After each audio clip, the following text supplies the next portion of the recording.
तो हेलो दोस्तों, welcome to Abhira education. Abhira education में आपका स्वागत है। आज मेरा नाम है अभिषेक आनंद। मैं आप आज एक बहुत ही कंट्रोवर्शियल बट बहुत ही इम्पोर्टेंट टॉपिक मैं आज डिस्कस करने वाला हूँ, जो अभी करेंट न्यूज़ में भी चल रहा है। ये आपके बहुत सारे स्टेट एग्जाम से, स्टेट पीसीएस या यूपीएससी के लिए भी काफ़ी इंपॉर्टेंट हो सकता है, या फिर इनफैक्ट करेंट न्यूज़ को जानना भी काफ़ी अच्छी आदत है, आप जान सकते हैं इसको। आज का हमारा टॉपिक है क्रिमिनलाइजिंग मैरिटल रेप। मैरिटल रेप को क्रिमिनलाइज करने की बात की जा रही है। तो सबसे पहले हम यहाँ जान लेते हैं कि मैरिटल रेप होता क्या है आखिर, व्हाट इज़ मैरिटल रेप। तो चलिए हम नेक्स्ट स्लाइड पे चलते हैं। तो मैरिटल रेप क्या होता है, सबसे पहले तो डेफिनेशन से ही थोड़ा बहुत आपको टाइटल से ही पता चल रहा है। मैरिटल रेप जो एक स्पाउस के साथ जो एक फिजिकल रिलेशंस जो बनाया जाता है, लेकिन इसमें स्पाउस का कंसेंट ना हो, बिना स्पाउस के कंसेंट के अगर फिजिकल रिलेशन से सेक्सुअल इंटरकोर्स जो किया जाता है उसे मैरिटल रेप में काउंट करेंगे। और इसमें ज़रूरी नहीं है कि फिजिकल वायलेंस हो, मार पिटाई हो, ज़रूरी नहीं, बस उनका मन नहीं हो, कंसेंट नहीं हो, उनका इसका इजाज़त नहीं देते हैं, उसके बावजूद अगर किया जाए तो उसे हम मैरिटल रेप में काउंट करेंगे। इसे एक डोमेस्टिक वायलेंस में कंसीडर किया जाता है और सेक्सुअल एब्यूज में कंसीडर किया जाता है। तो देखिए, अभी हम करेंट न्यूज़ में क्या चल रहा है, अचानक हम इसे क्यों शुरू किया। तो करेंट न्यूज़ में अभी है कि Delhi honourable Delhi high court में एक पिटीशन लगाया गया है, जिसमें कि कहा गया है कि मैरिटल रेप को क्रिमिनलाइज किया जाए। ठीक है, इसके लिए बात हो रही है कि आर्टिकल 375 जो इंडियन पिनल कोड का आईपीसी का आर्टिकल सेक्शन 375 है, जो रेप से कंसर्न्ड है, उसमें कुछ बदलाव लाने की ज़रूरत है। बदलाव क्यों लाने की ज़रूरत है, तो आज हम देखेंगे। सबसे पहले आर्टिकल 375 रेप से रिलेटेड एक सेक्शन है इंडियन पिनल कोड का। तो उसमें हम देखते हैं कि इसमें है कि फोर्सफुल सेक्सुअल इंटरकोर्स के बारे में है, लेकिन इसमें भी मैरिटल ऑफेंस, मैरिटल जो रेप है उसको एक्सक्लूड किया गया है। जैसे कि इसमें है कि एक मैन अपने वाइफ के साथ अगर फिजिकल रिलेशन में इन्वॉल्व है, अगर वाइफ का उम्र 15 साल से अधिक है, 15 साल या उससे अधिक है, तो इसको हम मैरिटल रेप में नहीं काउंट। तो ये आर्टिकल 375 में ऐसा कहा गया है। तो हमारे लॉ के पास भी मैरिटल रेप के लिए अभी कोई भी प्रावधान नहीं है। तो जैसा कि आप देख सकते हैं, चलिए हम नेक्स्ट स्लाइड पे हम आ रहे हैं। यहाँ पे अभी एक और चीज़ है, 2012 में जो निर्भया आउटरेज जो हुआ था, अब जो आप लोग सबको जानते हैं, हम सब लोग जान रहे हैं। तो उसके बाद जेएस वर्मा कमेटी बनाया गया, जेएस वर्मा कमेटी बनाया गया था।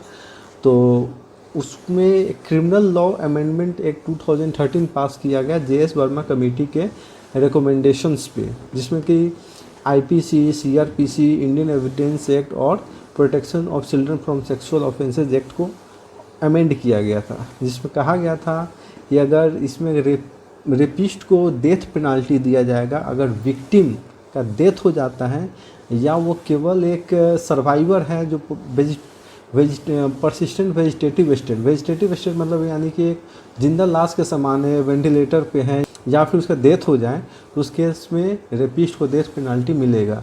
ये निर्भया आउटरेज के बाद जो 2012 में जो हीनस क्राइम जो हुआ था, उसके बाद जेएस वर्मा कमेटी के बनाया गया, उसके जेएस वर्मा कमेटी के रिकमेंडेशन पे ये लाया गया 2018 में इसको कुछ और फर्दर इसमें इम्प्रूवमेंट्स किए गए, जिसमें कहा गया कि विक्टिम अगर 12 साल से कम उम्र है, विक्टिम का एज अगर 12 साल से कम है, तो उस केस में तो श्योर डेथ पेनाल्टी मिलेगा ही मिलेगा रेपिस्ट को, और गैंग रेप हुआ है। और अगर 12 से 16 साल के बीच की उम्र है अगर विक्टिम का, तो उसमें लाइफ इम्प्रिजनमेंट का प्रावधान है, जिसमें लाइफ इम्प्रिजनमेंट दिया जा सकता है। लेकिन ये सब रेप के लिए है। मैरिटल रेप अभी भी देख सकते हैं, इसमें अलग अलग विचार हैं हर किसी का। जैसे हम उस समय जो parliamentary standing committee on home affairs था, जो श्री वेंकैया नायडू द्वारा हेडेड था, उसमें कहा गया था कि अगर मैरिटल रेप को क्रिमिनलाइज किया गया तो ये इंटायर मैरिज सिस्टम को, जो फैमिली सिस्टम को एक स्ट्रेस में ला देगा। जाहिर सी बात है, एक पूरा फैमिली सिस्टम एक स्ट्रेस में रहेगा अगर इसको मैरिटल रेप को क्रिमिनलाइज किया गया तो। ऐसा कहना था हमारे वेंकैया नायडू को, तब वो parliamentary standing committee of home affairs के वो हेड थे उस वक्त। तो उस रोल में उन्होंने इस तरह का बात किया था। उसके बाद 2017 में ऑनरेबल दिल्ली हाई कोर्ट ने भी इस बात पे कुछ सुनवाई किया, जिसमें 3 पिटीशंस पे सुनवाई की है। 2017 अगस्त का उनका है। ये दिल्ली हाई कोर्ट का कहना था कि ये इंटायर मैरिज इंस्टीट्यूशन को डिस्टेबलाइज कर देगा और एक हस्बैंड्स को हैरास करने का, तंग करने का, परेशान करने का एक आसान तरीका हो सकता है। ये अगर इस तरह का प्रावधान लाया गया कि मैरिटल रेप को क्रिमिनलाइज किया जाता है, तो इससे तो हस्बैंड्स को हैरास किया जा सकता है। कोई भी वाइफ होगी जो अपने हस्बैंड को पसंद नहीं करती, या कोई भी अन्य कारण होगा जिस वजह से उनका संबंध सही नहीं है, तो उसमें वो झूठा आरोप लगाया जा सकता है। तो ये एक हैरासमेंट, हस्बैंड्स को हैरास करने का एक तरीका हो सकता है।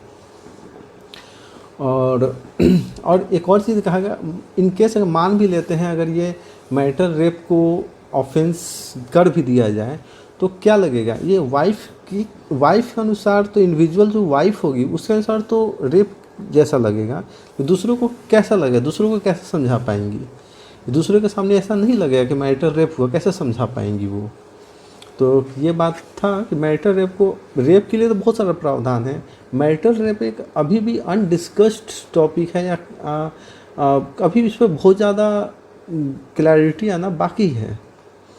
गवर्नमेंट का प्रेजेंट स्टैंड काफ़ी सराहनीय है। तो प्रेजेंट गवर्नमेंट, यूनियन गवर्नमेंट है, उन्होंने रिप्लाई दिया है कि हम इसके बारे में कंस्ट्रक्टिव अप्रोच ले रहे हैं, कंस्ट्रक्टिवली इसके बारे में हम सोच रहे हैं टुवार्ड्स क्रिमिनलाइजिंग इट एंड। और अब जो भी स्टेक होल्डर्स इसमें इन्वॉल्व हैं उनसे इनका सजेशंस लेके हम इसके बारे में कंस्ट्रक्टिव वे में थिंक कर रहे हैं। तो ये तो बहुत अच्छी बात है, कम से कम करेंट गवर्नमेंट अब इस बारे में कंस्ट्रक्टिवली सोचने पे तो तैयार है। बहुत अच्छी बात है। ये छोटा स्टेप लेकिन एक बहुत ही अच्छा कदम हो सकता है इस बारे में। चलिए आगे देखते हैं। हम अब देखते हैं कि इसका शुरुआत कहाँ से होता है। मैरिटल रेप को के प्रति इतना जागरूकता, चाहे इतना जो अभी भी बहुत कम है, वो स्टार्ट कहाँ से हुआ था। तो इसको हम ट्रेस कर सकते हैं सेकेंड वेव ऑफ फेमिनिज्म से। सेकेंड वेव ऑफ फेमिनिज्म जो 1960 से 1980s के बीच में चला था, तो उस दौरान ये सेकेंड वेव ऑफ फेमिनिज्म के दौरान इसके बारे में कुछ चर्चा, जैसे कि उस समय था कि 1939 से 1945 के बीच में सेकेंड वर्ल्ड वार लड़ा गया। तो सेकेंड वर्ल्ड वार के टाइम में उस बहुत सारे, खास करके अमेरिकन कंट्रीज में पहले शुरू हुआ। यूनाइटेड स्टेट्स में बहुत सारे ऑफिस गोइंग जो मेल थे उन लोगों को डिफेंस फोर्सेस में भर्ती किया गया, जिस वजह से वहाँ ज़्यादा से ज़्यादा डिफेंस फोर्सेस की ज़रूरत पड़ी। और इसके बाद ऑफिस में जो रिक्वायरमेंट था, ऑफिस में जो लोगों की कमी हो गई थी, उनको फीमेल वर्कर्स से भरा गया, फीमेल्स को रिक्रूट किया गया ताकि ऑफिस का भी काम चलता रहे उसमें। तो फीमेल्स, लेकिन हाँ उसके बाद क्या हुआ, जब सेकेंड वर्ल्ड वार ख़त्म हुआ तो मेल वापस काम पे आ गए। तो फीमेल जो रिक्रूट किया गया था उनको बोला गया जाइए अब टाटा बाय बाय, उनको वापस घर भेज दिया गया। तो ये उनके लिए काफ़ी, ये इसके लिए तैयार नहीं थी, क्योंकि वो हमेशा से काम साथ जो 4 साल 5 सालों से काम कर रही है, उन्हें इस चीज़ का इम्पोर्टेंस पता चल गया था कि हम पहले अपने मेल जो मेरे पार्टनर थे हम उन पे डिपेंडेंट हुआ करते थे, उन पे डिपेंडेंट थे हर चीज़ के लिए। लेकिन जब हम खुद काम कर रहे हैं तो हमें पता चले कि मेल डोमिनेंस से हमें इंडिपेंडेंस मिल गया है, हम आज़ाद हैं मेल डोमिनेंस से, खुद काम करके भी हमें अपना गुजर बसर चल सकता है। तो ये इस चीज़ के लिए तैयार नहीं थी कि वापस हम नहीं जाएंगे। उसके बाद ये मूवमेंट का रूप ले लेता है, औरतें नहीं जाना चाहती हैं। ये मूवमेंट सबसे पहले यूनाइटेड स्टेट्स ऑफ अमेरिका में स्टार्ट होता है और ये धीरे धीरे बाकी के वेस्टर्न कंट्रीज में फैल जाता है।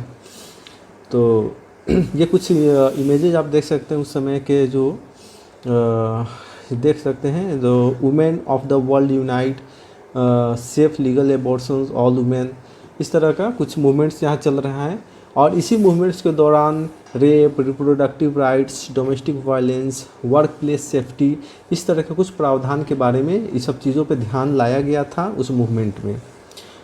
तो इस मूवमेंट का नतीजा यह निकला कि ऑस्ट्रेलिया जो था पहला कंट्री बना जिसके लिए कानून पास किया था 1976 में, कि मैरिज को क्रिमिनलाइज किया, मैरिटल रेप को क्रिमिनलाइज किया जाए। अगर मैरिज में अगर रेप है तो उसको क्रिमिनल ऑफेंस दिया गया। सबसे पहला काम ऑस्ट्रेलिया ने किया था, उसके बाद से बहुत सारे स्कैंडिनेवियन कंट्रीज और यूरोपियन कंट्रीज़ ने इसको इस पर लॉ बनाए। तो ये था हमारा वीडियो का एंड। आज उम्मीद करते हैं हम आपको ये मैरिटल रेप के बारे में समझा पाए। कंट्रोवर्शियल टॉपिक था जिसके बारे में गवर्नमेंट का स्टैंड क्या था, इसका हिस्टोरिकल बैकग्राउंड क्या था, कहाँ से शुरू हुआ, क्यों शुरू हुआ, वुमेंस के राइट्स के बारे में बात करना कैसे शुरू हुआ, इसका हिस्ट्री के बारे में हिस्ट्री थोड़ा सा मैंने बताया। उम्मीद है आपको ये वीडियो पसंद आया होगा। किसी भी तरह से वीडियो पसंद आया तो आप लाइक कीजिए, कमेंट कीजिए, सब्सक्राइब कीजिए और बेल आइकन दबाइए कि इसी तरह के वीडियोस मैं अक्सर इस चैनल पे लाता रहूँगा। Thank you, signing out.